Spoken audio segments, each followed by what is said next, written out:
Good morning and welcome to Dripping with Meaning. I'm the host, Nicole Marie Campbell, and we are here today to discuss all things spiritual, all things wonderful, etheric, all things about spiritual growth and development and personal development. And I have two lovely guests with me today. So we've had a very interesting start to St. Patrick's. So just for everyone out there, I want to give a big shout out and appreciation. Happy St. Patrick's Day.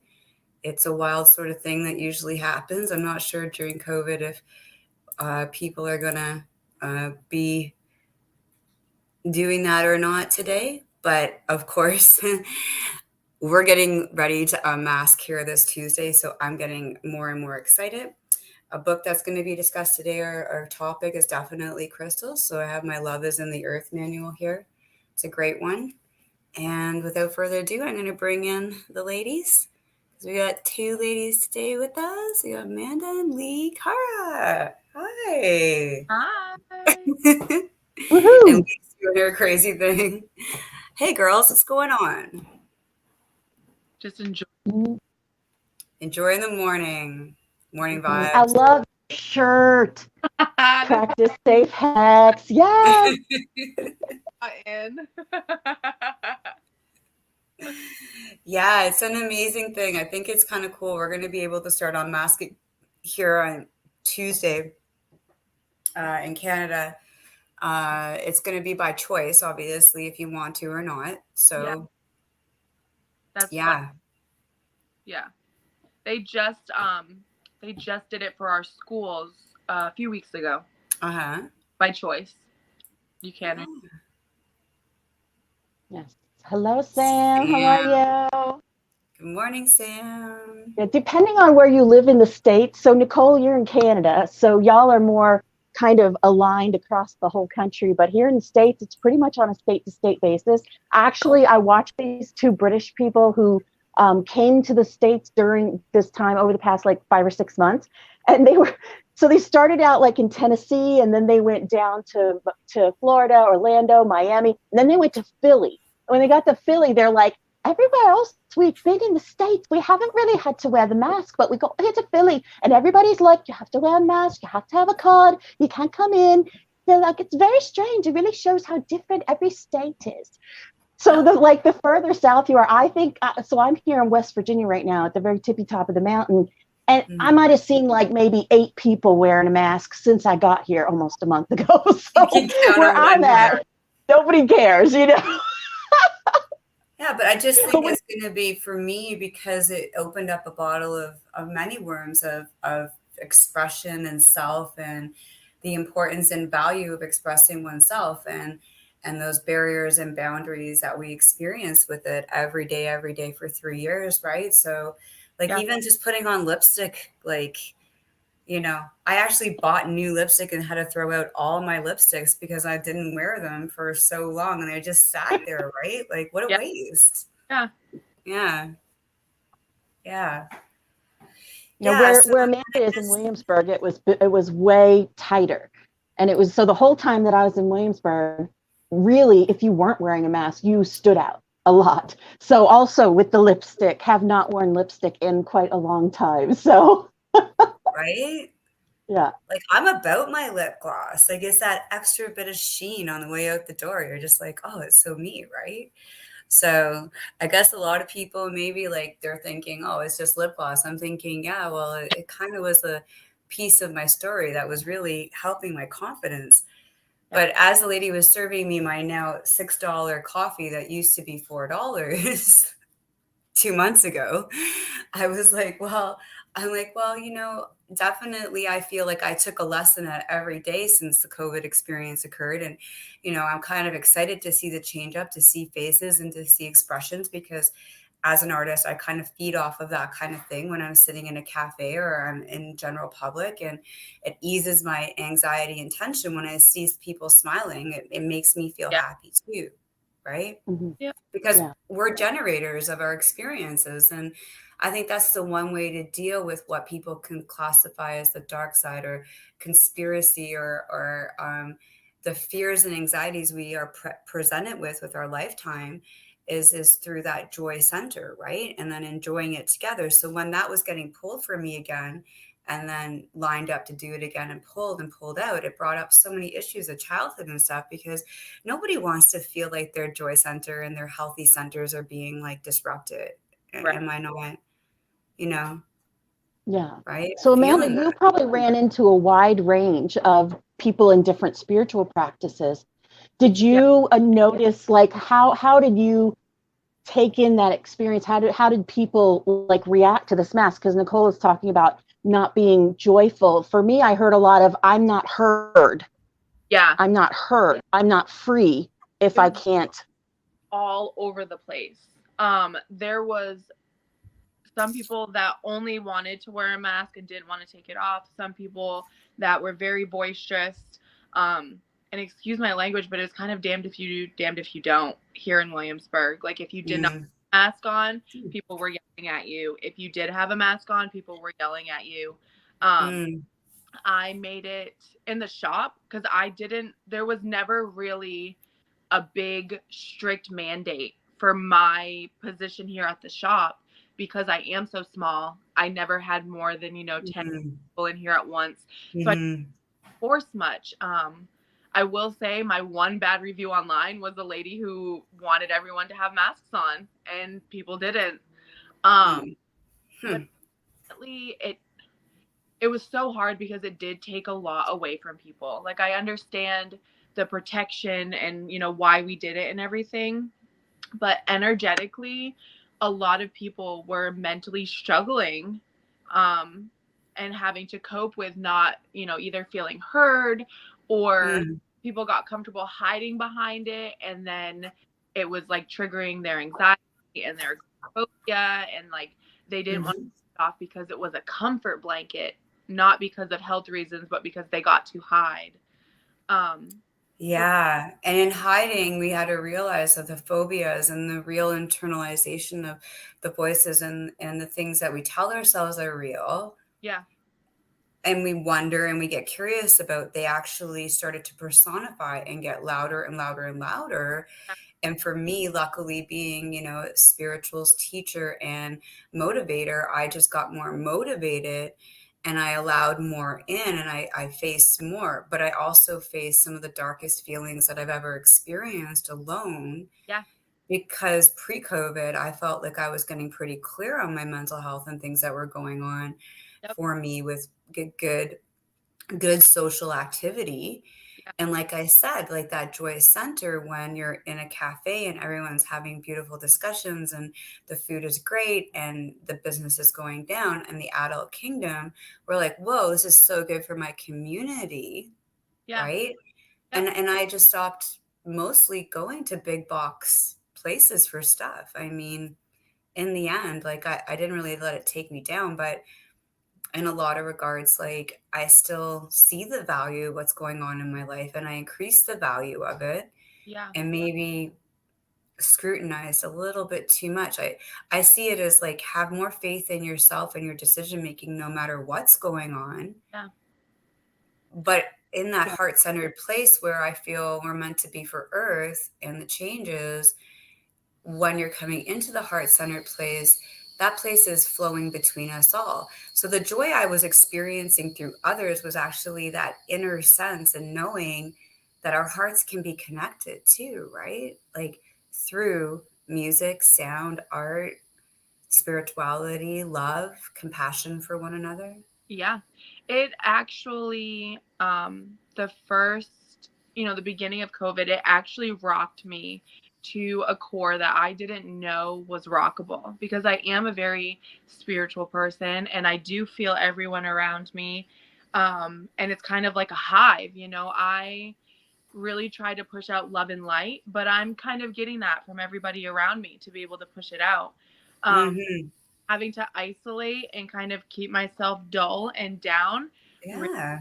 Position where I could no longer ground myself. I could no longer push out light.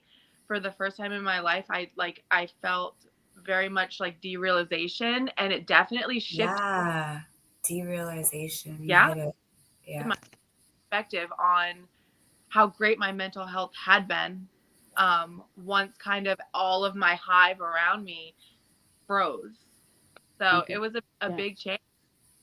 Yeah, I did a show at the beginning of March when this stuff started in 2020 called Digging into the Distractions, because I got a super clear picture that this was part of our growth, because we have to be able to sit in our own shit. Yeah. And a lot of us had surrounded ourselves with so much spiritual rainbows and, you know, puppy fart that we were isolated from our shit, and we had created self-defense mechanism. Yeah. Yeah. And I mean, it really forced us to sit in our own silence, in our own space, in our own garbage, and figure out how to get by, like you were saying, without the hive feeding into us constantly that you're great, you're beautiful, you're wonderful, you're fabulous, which we are, right? But we have to figure out that self-validation and be able to do that without. We are an infinite well of that energy, and there is nothing that can stop that but us, right? And so I feel like this COVID was an opportunity, a lot of the lockdown, to really get to know ourselves better, to let go of the distractions that keep us from digging into this stuff. And some people chose to do that and were able to come out of it a little bit better, and some people really lost their way for a little while, and are still kind of feeling that, you know. And that was part of my personal, is like to hope that everyone is able to like push through this and, you know, really shift to this next level, because we need every single person to be on that, you know, on that love train, on that peace and love train, Cat Stevens, you know.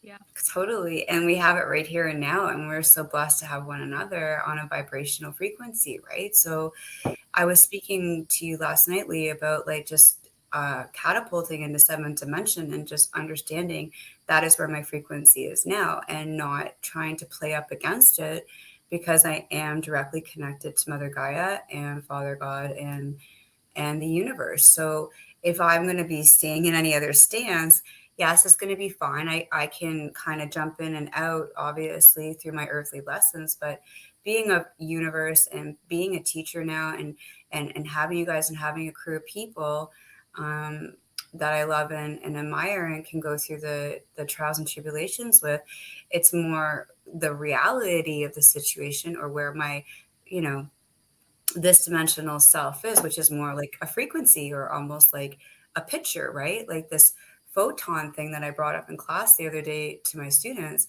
of how many photons we give out when we're emanating from the heart opposed from the mind. It's exponential. It's by the thousands of frequencies. So if EMF could be bothering us, or, you know, war-torn countries, or initiatives of a dark side, I get it. But I think we prevailed. And I think in honoring our hearts and honoring the place of our stability, then we can then honor our beings more into seventh, eighth, and ninth dimensional frequencies. And I think it's just going to be commonplace and norm. So Amanda, did you find that? Oh, go ahead. This baby, sorry, I didn't mean to interrupt, but it's called Parasolite. It's the green amethyst. Yeah. Yeah, so the mineral, one of the great goddess and reinterpretation of the past, melding with the masculine energy of protection, growth, and strength, power in the intellect, introduces fresh conception of humanity as being comprised of the individual soul, which contains the marks of personal history and experience. I was like, whoa. It's kind of reminding me of my witch's wand. Don't know if you know that one, but this one's green. Yeah, green amethyst is fairly uncommon, actually. Of course. We'll just have to further look up for it. I do have green amethyst in the store, but it's a fairly uncommon one. Beautiful, and the energy that it gives off is very like gentle, nurturing guidance, but like with a punch. But like it wraps you in a hug while it takes you there. Oh wow, I'd like some of that, please. Yeah. That's a good one. Thank you. Not a problem. I'll have a good one. You too. So what's going on, Lee? What was your insight there? Well, I was just going to ask Amanda because, she's run basically a metaphysical supply shop, like everything you could possibly need in the earthly realm to help lift you up. What are the things that you saw people asking for more often during this time where we were isolated, where we are going through this? Did you notice a pattern in the stuff that people came in for? Because it can help people in the audience who are still kind of going through that transition. Fluorite was probably the top seller through the peak of COVID. Fluorite is great for brain function, great for procrastination, great for like getting tasks done, anything like that. I think people were very drawn to it because it's beautiful and it's translucent and you can set it in your window and it's giving you that joy and that hope and that peacefulness just looking at it. But spiritually, it was really helping people not feel like they were stuck in their head. Like, yeah, we've got to sit in our own muck right now, but this is kind of making me feel a little better. Mm-hmm. So that was one of the most popular. Also, moss agate, which is for tranquility. Mm-hmm. I used to have a ring with moss agate, and it was so powerful. Oh. I love moss agate. That's another one that I feel like the energy almost like spirals around you and like engulfs before it takes you where you need to go. There's some, here you go, this is what we're doing to you. And then there's others that kind of just like wrap around you like chiffon and take you there. Yeah, the easier, like, and they're also supportive and loving. And actually this book too, this series is, I think it's a hard to find, but Love is in the Earth. Mm-hmm. And this is the extension one. So this one has like, it'll mention what Amanda taught last week about the different styles of how each crystal conducts a different sort of purpose. I need depending that. on its shape and size and how it's found and everything. Like, so when I saw this, I was like, oh my God, this is exactly what Amanda taught me. And obviously in the wand shapes and stuff like that. And then now, like, I'm so much more sensitive when I go into the stores because you really don't notice a lot of raw stones out there. No. You don't. Nope. No, a lot of stuff is polished now. A lot of people want polished, which is fine. And the thing with polished versus raw too is that when something is raw, you don't get the aesthetic of a polished. You know, you're not seeing all of the rainbows and the inclusions and everything that are really drawing people in if they're not spiritually connected to it. So that's raw is definitely more popular, but I find that it's nice to have, even like in the back room, if someone's like, oh, I wish this is raw, I was like, I have it. It's just not, it's not out because it's not aesthetically what people would prefer. Really? Oh, yeah. Wow. Yeah. There are people in this world who only buy crystals because they're pretty, My friends' parents, I was walking their dog. Amanda knows I used to have a particular day off because I had to walk their dog in the afternoon. But so I walked into his office and he has these huge, like, hollowed out, like the wings that you got, with the big crystals and everything. And I'm like, oh my gosh, these are beautiful. And she says, oh yeah, he packed away a whole bunch of them. He's got a big collection and he just packed the whole thing. And I'm thinking, if this is what he left out, like, what did he pack away? Like, I want to look at it. For him, he's a rock collector. He don't care that they make you feel ooey gooey, So there are still people that go into Amanda's shop just to buy rocks. For them, they're just pretty rocks that match the paint on the wall, I think this whole thing with my coffee price going up, I'm like, if I don't go out for coffee very often, maybe I should just go buy $6 worth of crystal instead, because like, you can buy a nice chunk of crystal for $8. Like, I drink this and it's gone, but that crystal lasts forever. It's like up your experience level, right?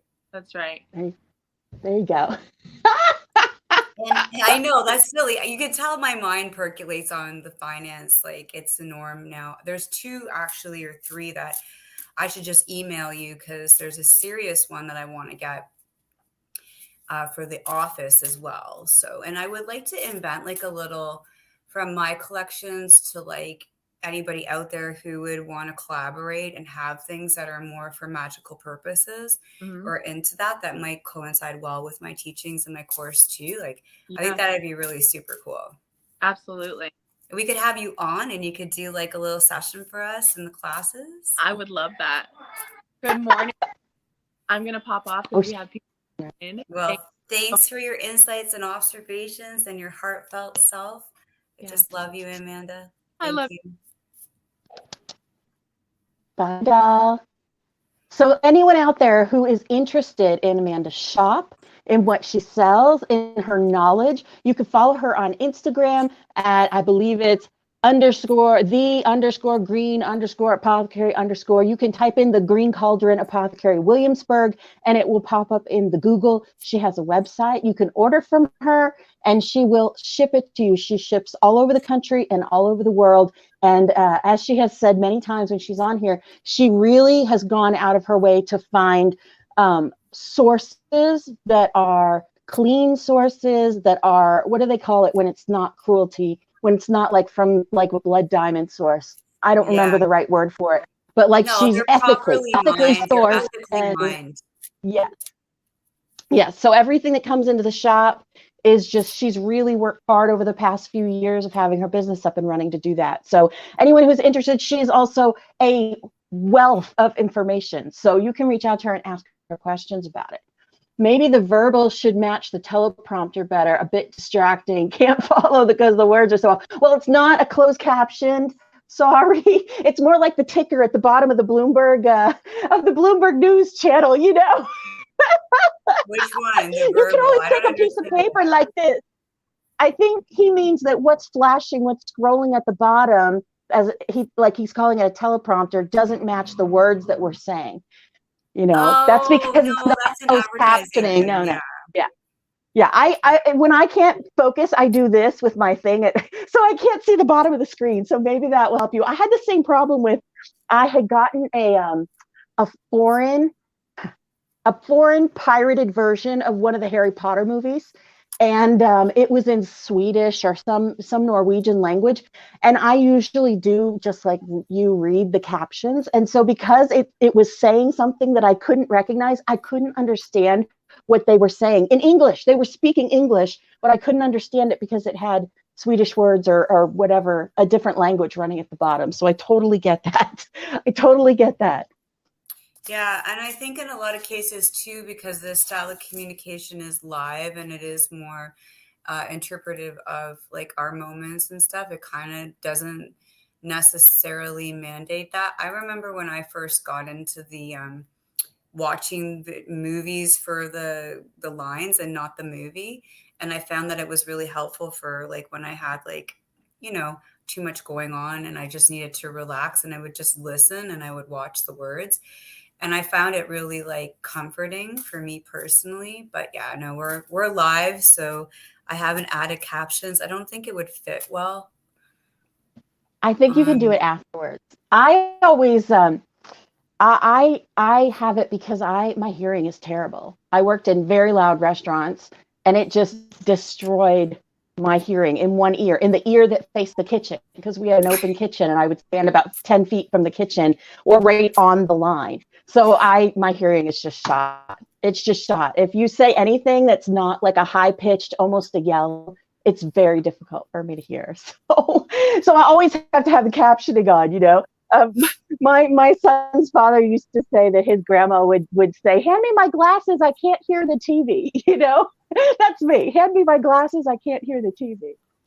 Ooh, I got so it's St. Patrick.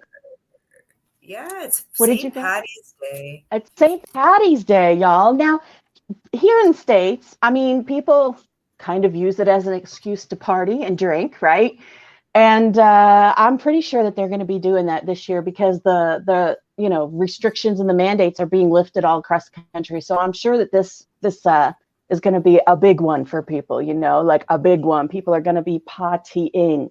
But, you know, when it comes to actually Ireland, they actually kind of take it a little bit more seriously than we do. Like Saint Patrick is a person in their actual history that they like embrace, that they hold in their hearts, you know? So it's not about little green men running around and drinking green beer like here in the Oh, I States. want to see little green men. That's cute. Oh, you can see little green men without it being St. Patrick's Day, let me tell you. So I find it really interesting. It is. I So used to just have this because I did customer. I did Go a ahead. poll here for the collective to Yes, start us please. off today. And I got birds of a feather. So this is a really unique one to the group. So to be mindful of like what your groups are like and the people you're around, but usually like attracts like. So what you're attracting in your life is what you've created. And so don't be surprised when you come up against situations or not, because you're all in the same boat for a reason, right?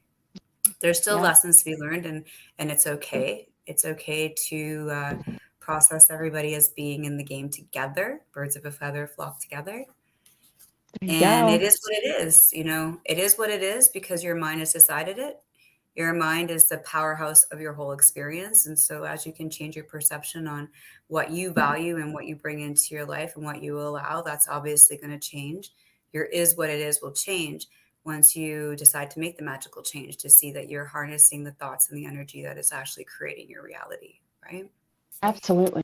Absolutely. And let's talk about that perception of where we are right now, right? We're in this moment, we're talking about partying, we're talking about drinking green beer and little green men.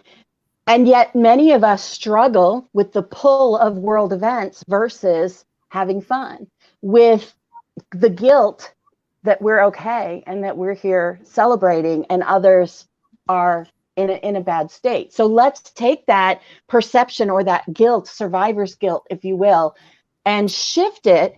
Our joy feeds the collective. Our love That feeds was the the third one. collective. Yes. What is that? What'd you Healing say? with the heart. I Healing with the said it in the heart. beginning of this whole Yes. conversation. Our joy and love feeds the collective that all of these folks are connected to that strength and that core that they are clinging to. The more that we can feed, the more joy we can feed into that collection, into that collective rather, the stronger they will be. The stronger those who are feeling, Yeah. weak will be. That's what So we're I here want for. all of us to We're in the party business tonight. of exactly. That's right. Shift your perspective on it and embrace the joy, and heal from the heart, right? Is what the card said, heal from the heart. Should I pull a rune too? Let's see if the I want runes to ruin. are I supporting was us. thinking about them when I was doing my leg ups today. My All right, sister let's has see. me on this workout, so I'm like, oh yeah, I'm so excited. I'm so excited. Then you get halfway through the workout and you're like, how many leg ups did I have to do? All of a sudden I started thinking about you pulling ruins instead. It got me through. It got me through. Let's get So through we this one. I have think it's going to be a great day. Gibo. Gibo Kibo. is the rune that is about a gift. It is a gift. And you see that it's the X, the crisscross. That particular stone, because I made my own set of runes, was a gift to me. And when it's a stone that was brought back for me from Scotland, from a friend of mine. We don't speak anymore. I love you. If you're out there, call me. And there was a natural X in the crack of the stone. And so the Gibo is about partnership and gift. And it doesn't just mean partnership with another person. It means partnership with self. It's about union with higher self, union with divine. God always it enters into equal partnerships. It is the rune of partnership with no reverse because it signifies freedom from which flow all other gifts. Us being a free will planet, anything that oppresses our free will is against or the opposite of our journey. And that's the point, is to push through these spaces to find our free will, which is, I'm reading a very interesting book. I'm actually doing a video about it on my political channel about the secret destiny of America. And it speaks about after World War II, how we cannot just address reconstruction in the physical sense, but our spirits need to be reconnected, because any governmental system that is not democratized fully and transparently and clearly oppresses free will in the people that it governs. And it's very interesting. It's written in 1944, so it's super, super interesting. And they prompted me to pull another one. So this rune right here is Inguz. Inguz. And I think that, okay, I'm going to guess. I think it's fertility. It is. It is fertility and new beginnings. New beginnings. So this is all about the completion of beginnings, right? Something that can be clarified. It's about fertilizing the ground, and it signals the emergence from a closed state, which we're literally talking about today, like this lifting of how we've been living, this lifting of the energy of guilt, this lifting of this clearing away, this partnership with divine, where we are choosing to not only feed into, but to feed from the divine energy that is an infinite well within each one of us. Mm-hmm. And as we're expressing and we're sharing in that infinite well, in the ability to use our higher consciousness, which is a day-to-day practice of just being in one's oneness and knowingness, and then the acceptance that the veils and the illusion were in place in order for the contrast, as you said, to allow you to grow, and appreciating your own spiritual growth with, for me, it's always Mother Nature, but a lot of people, when they're aligning and they're attuning, they have lots of different ways to go through that, right? The ascension process is essentially not really neat, tidied, and packaged up, but it's something that together, when we share in that heartfelt sequence of events where we know, we have sacred space being held, we then can pass on the ability to hold sacred space to other people. And therefore we create a chain reaction where those sacred spaces are left forever in memory and in portals and in the quantum sense that we're just resurfacing the frequency of the planet. Absolutely. I feel I've been saying for years that we are broadcasters. And the more connected you are, the more you are broadcasting everything you do. This is the broadcast that everybody puts out. This is what empaths pick up. They pick up those broadcasts from people's brains. When you walk past someone and you get mad, but you weren't mad a minute before, but that person you just passed is, right? So if we're always broadcasting outwards, then that is incredibly powerful for those of us who are able to sit in our divine and push away some of our human yuckiness that kind of stops that, because we're always at the perfect vibration. We're not, the way that I'm led to understand it, we're never high frequency or low frequency. We're always the same frequency because we are filled with divine light. The thing that changes is the human layers. So if we think about a guitar string, when you pluck an open guitar string, it rings unfettered at the perfect note, at the perfect vibration. But when we put our finger on it, it changes the note, it changes the vibration, it changes the way that it sounds. It changes the sound of it because you are dampening the free vibration. So the scars and wounds that we go through, the things that we hold on to, dampen the vibration that we're doing. And it's the peeling away of the layers that our spiritual journey is all about, that actually frees up that vibration to be able to go at its the rate that it's supposed to be going, without our pain holding it and making a different note out of it. And that note, and that's lovely, because I think as you're passing it, like, any other lesson or choice, with or without using divine connection, knowing that we are in love and grace when we choose to be, as our frequencies are changing, the speed and the rate of our lives are changing. And I think that's probably one of the most uncomfortable places to be at times, because when we were in our funk, we were stuck at a certain rate of doing things. We were stuck at a certain rate of, acquiring things and stuff. And then it starts to quicken up. And I take it kind of like mud coming off of a tire as it's moving and quickening and quickening. And it's just like, whoa, okay. Did I really have that much mud on me? Like, did I catch on to that much stuff? Or am I still so attached to it? Like, there's always a new day. There's always a new way of using time. being a 555 super number, we start to realize that we get to micromanage all our time. We get to utilize it, and not being stuck in the mud or having it all come off. Yeah, it's freeing up the space for me to say, okay, like, what else do I want to do in my space at 6 a.m.? I was doing leg lifts. That's just a new thing for me. But like, realistically, like, it's just setting those courses in balance where you find your earthly balance with your spiritual, because it's going to keep quickening whether you like it or not now, whether it feels comfortable or not. So find something to do with that energy, right? Yeah, absolutely. When you step on the spiritual path, it is very tempting sometimes to go back. This shit's scary. Change is scary. That's part of what's happening in the world, is that there is a huge portion of the population that is holding on so much to the status quo.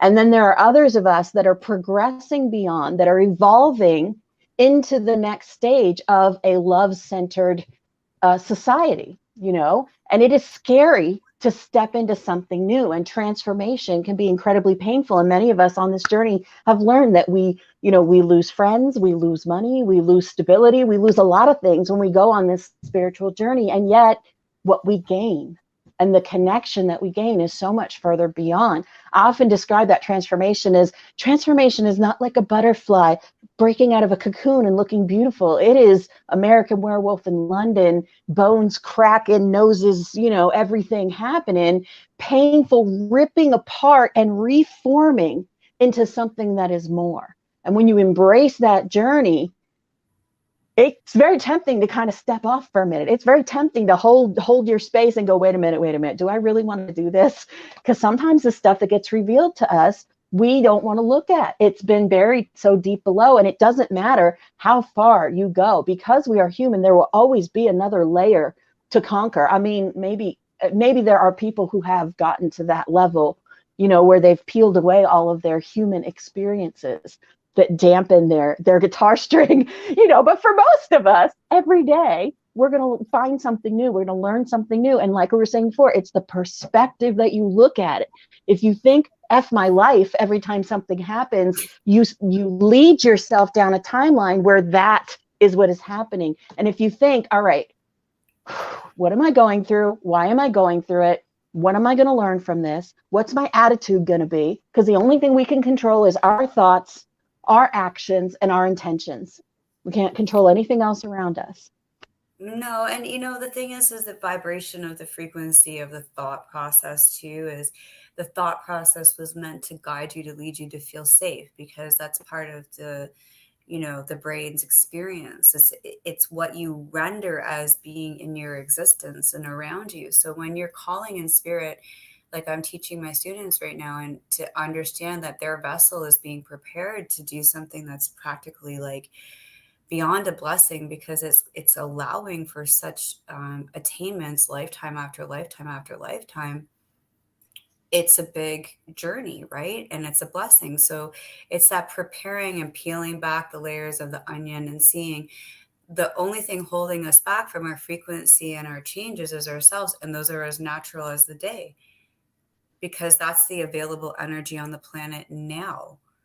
It's not because we're not entering yes, we are entering the age of Aquarian. We're having major planetary shifts. We're having big reveals. We're seeing everything for its truth. And yes, you do possibly want to hide under your cover about it. I get it. But the power for all that's going to be created in the future is inside this vessel.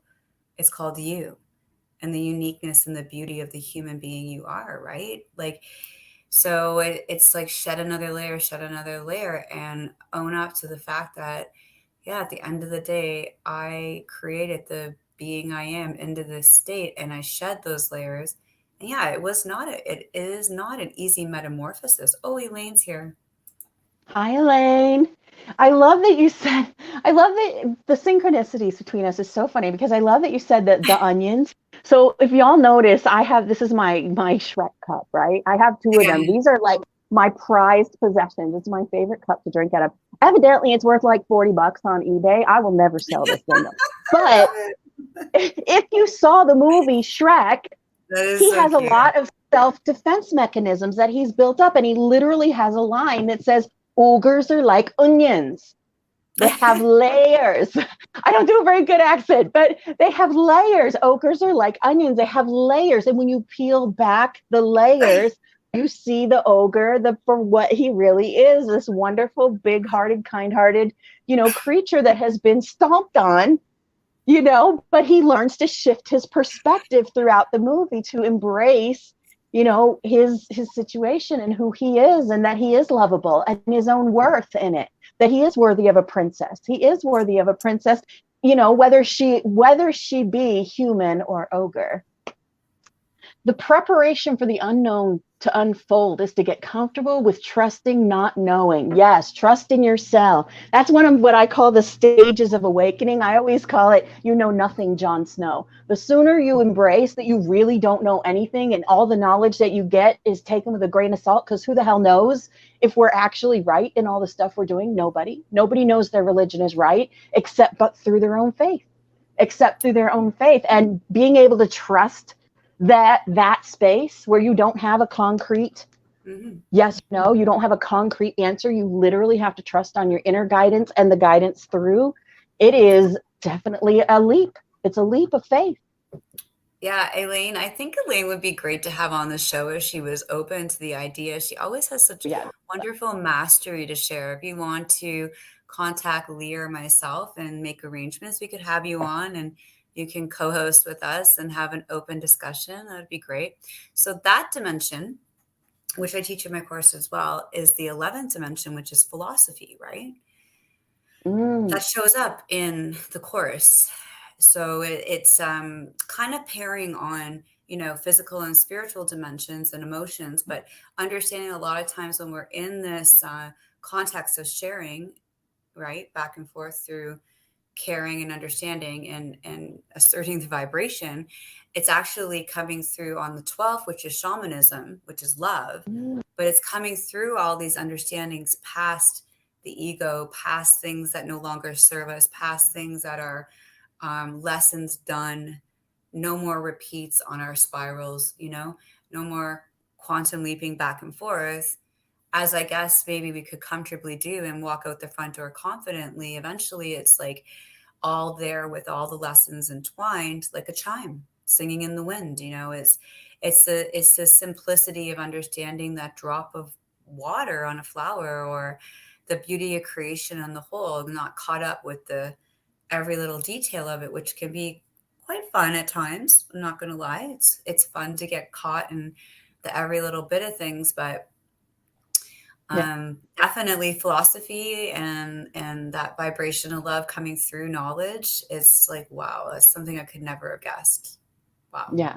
And an open mind and an open heart as you're on this journey, being willing to embrace the hard things, being willing to shift into a space where we see things differently. For many people, seeing someone that you have blamed for XYZ through different eyes is one of the most difficult things that we can do, to shift our opinion or perception of those who have hurt us, or of those who hurt others.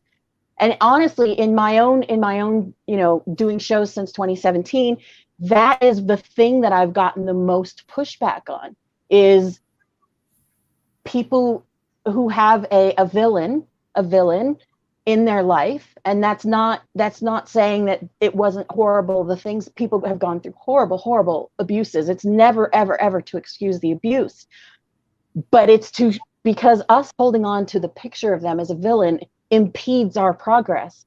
Because if we're seeing them as a villain, then it's much more difficult to embrace them through the eyes of divine and the heart of divine love, of unconditional love. And so we have to learn to shift into the observer, to detach from the pain that the human version, the human portion of us went through, and to try to tap in to the divine purpose for that, to the divine, lesson in that. So I really, it's such an important thing to shift perspective. So happy to see you too, doll. I just am so grateful. I know you said we're not doing cards today, but I did grab my cards because I wasn't sure what we were going to talk about. No, I said we are doing cards. I just said if we didn't have the Wi-Fi connection up, we could just, I haven't glitched once. It's been great. No, Knock on wood. Wait, no. knock on wood. So I think we the had card that that we extra. We had that extra energy, Amanda, this morning too, right? Like that kind of pumped us. yeah. The card that we were going to talk about today is the Empress. And so the Empress is all the love, all the unconditional love, all of the understanding, the most nurturing, the most loving, the most just divine mother's love. And not mother's love necessarily as humans interpret it, because not everybody's mother was loving, right? But if we think about the idealized version of a parent who loves you no matter what you do, who accepts you exactly as you are, who welcomes you to her bosom, even as you are ready to hurt them, stab them, like this just loving energy, and a knowing that is pregnant with possibility. She is a pregnant goddess who is full of the fertility of life and love. Wait, what did Sam say there? I didn't get to read it. That was kind of like correlating well with what you had said about, remaining the victim and making people into your demonizing them as transgressors.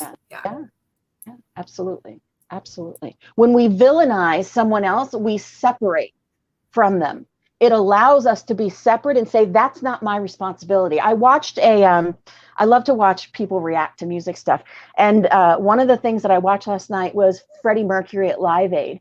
And he did an encore after everybody's seen the main thing in his white t-shirt and his jeans, but he did an encore at the end of the night. And he sang a song about, this is the world that we have created. And how long will we continue to create it this way? When we see others as separate from us, we create division. We immediately create division. We are able to disentangle from the accountability and responsibility that we have for their behavior, right? And that's an energetic responsibility, not a human responsibility, right?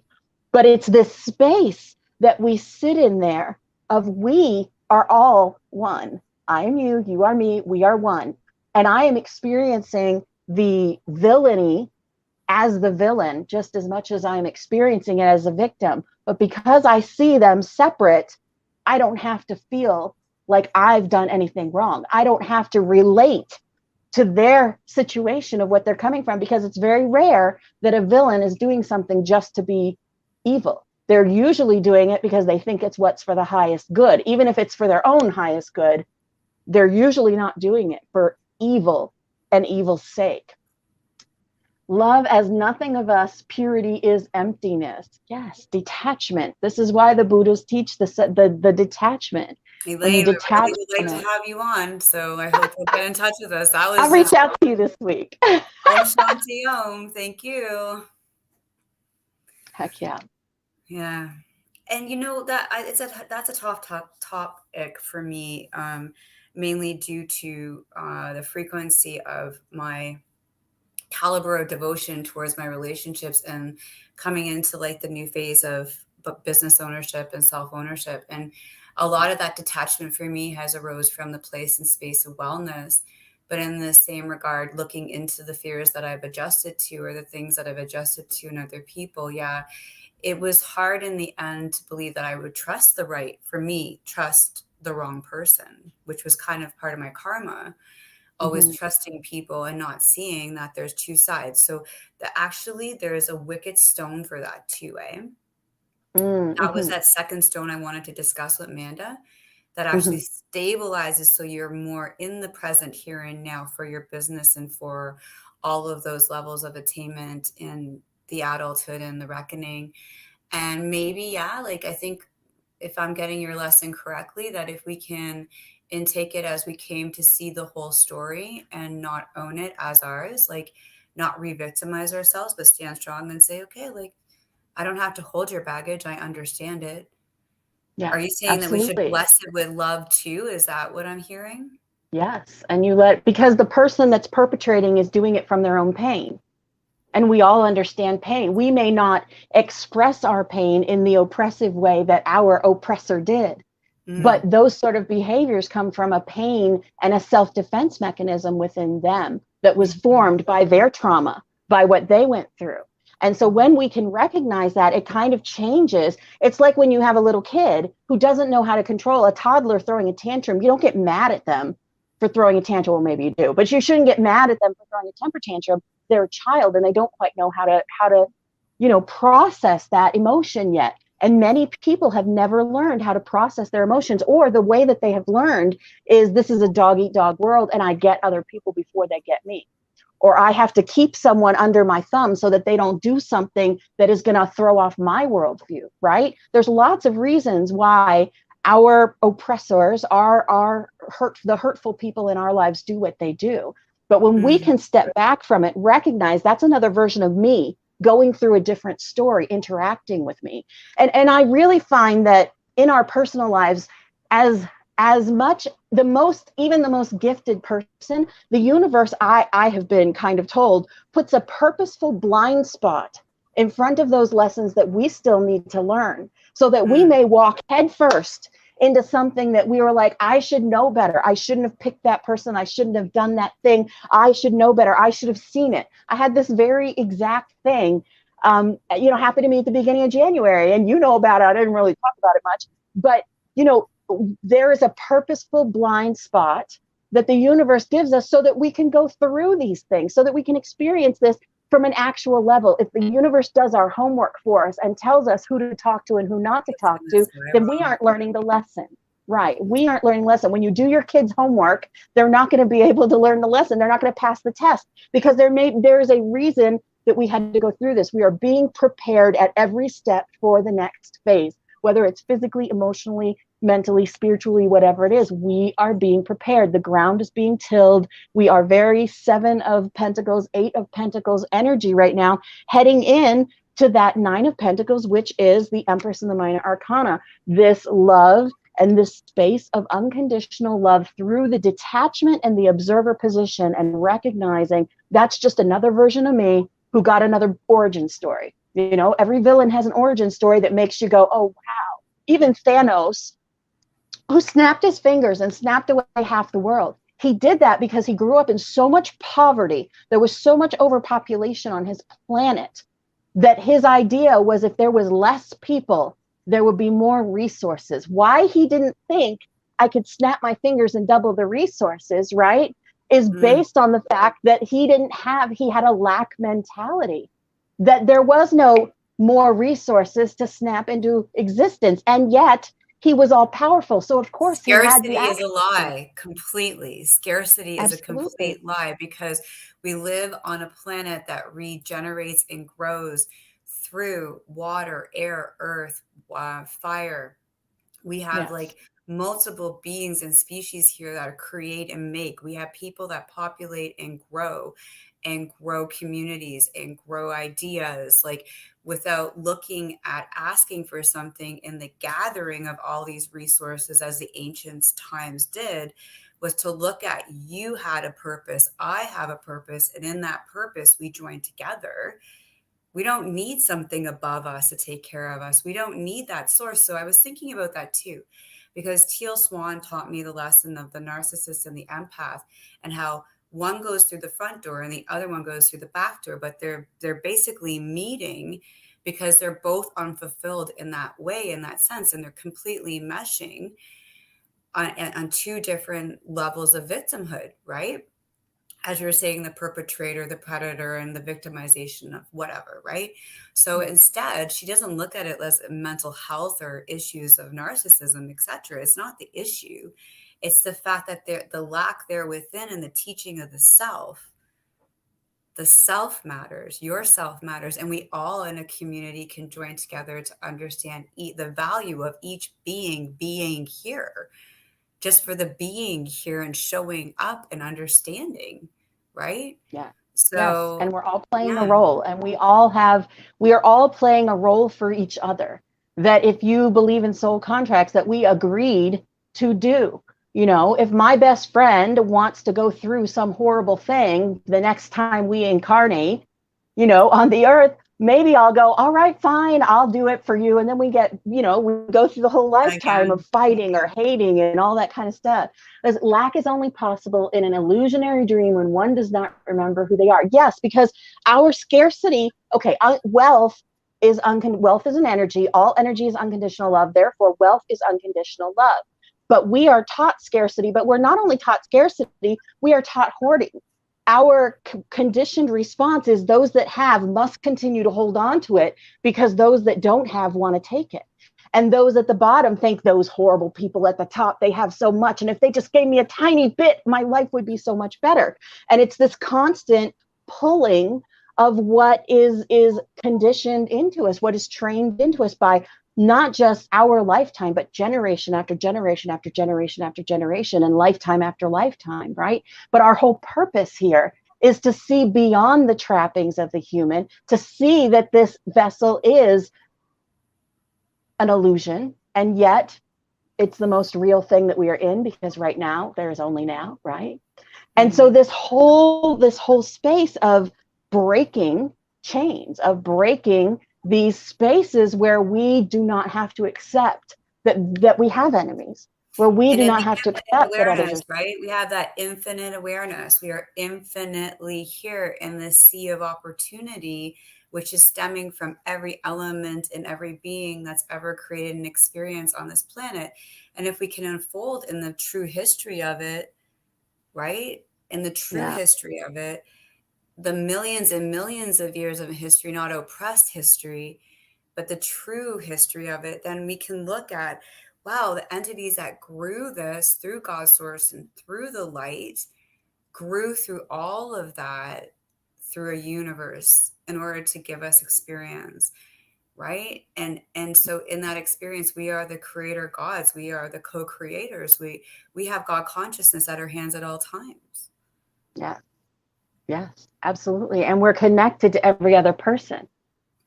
And anytime that we feel that separate, anytime we feel that separate or anger or you're, like you're seeing it and you're, pull yourself back to recognizing the God. It's not my job to look for the divine in the other person. It's my job to have faith that it's there.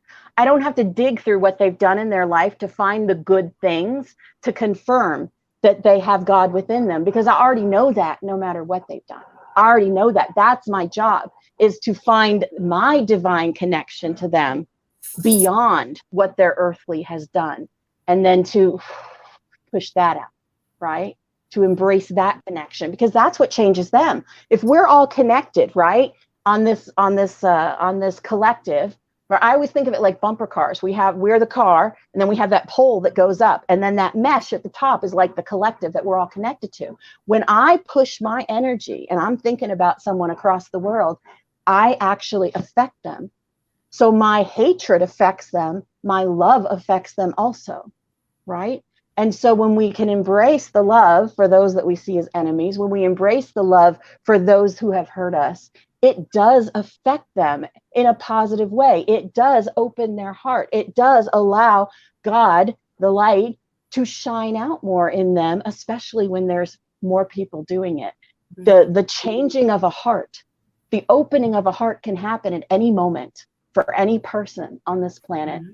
And to say someone will never do this, or they'll never do that, or they'll never change, I don't believe that. No. Because there are people on death row who have done horrible things, who are truly changed at their core, not because they want to live a better life because they're on death row, but rather because they found that core within them of God, and they embrace that God, right? And that's what this is about.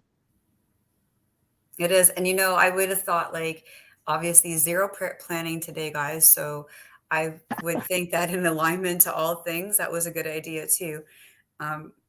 It's those times I think that everything comes out so much more specially and uniquely. And I think when we are in a fuller discussion about our interconnectedness to all things, we then can understand that we just are ready to release the veil and the illusion ourselves. I mean, there's been category veils around us being released. It's happening. So I can be joyful in the idea that as I'm moving forward with like-mindedness, I can embrace those now. And I really appreciate this lesson, Lee, because it's really cumbersome at times to figure out how to face the diversity sometimes with anger and different things that go on for people, right? Yeah. And I think this lesson is solid, and I think it's something that most people who are going through any upheavals or any faces and fears of negativity might want to consider, a good one-on-one with you about, because after a reading and such and that dichotomy, it's so profound, the change I think that you could help someone make with their lives. It's very perception shifting. I actually used to have that as my profession on Facebook. I put perspective shifter in my thing, and I just did a show on Tuesday on my regular page. So if y'all want to click on my little name there, about this being a tower moment, and these tower moments is where we deconstruct or destroy the paradigms that we've been living and the patterns that have kept us in this space of separateness. And because you have to drag that down to build the new structure. And right now, even energetically, it's all about building new structure. We're going into a worm moon, I believe, tomorrow. And it's all about rebuilding, restructuring, creating the new. And we are being given the opportunity to create a new framework with which to build. And I've heard so many people speaking about a physical change in their body, that they've been shifting their diet, a mental change in the way that they think, with the things that they consume from the outside world, the way that they look at things. This is a period, it is a tower moment for the entire world. And we have to tear down what has been built, what has been kept us oppressed, so that it can be rebuilt in a way that allows the free flowing energy of divine love. And I am so honored, honestly, to be alive at this point and to be a part of feeding this energy of unconditional love into the universe. It's amazing. Well, everyone, that's our show for today. We're coming on the hour mark. I have to get going for some time with nature. We just want to share that if you would like a lesson with Lee on changing and coping with your perspective, she is willing to guide you. Unleashyourlight.org is where you can find her. If you're wanting to pursue some shaman-based understandings and teachings as well, I'm doing them on Monday nights. And you can tap into me at Designing Artist online, Nicole Marie Campbell. And I feel so fulfilled. I feel so unearthed about this, and I can't wait to discuss it with Mother Gaia, because I think the contracts are up, right? So let's listen to our hearts, and let's understand that the understanding that we're able to give is good. And when you've got it to give, do it. And when you don't, resurrect your temple, get your sacred space going, understand how to cope within your sacred space, so that when you go out, you can be that spiritual warrior you are designed to be. Absolutely. Absolutely. I got my spear. I got my shield, right? I'm ready. Love, love. Okay, well, we love you all. And Lee? You are beloved, you matter, and you are so very loved. See you guys next week.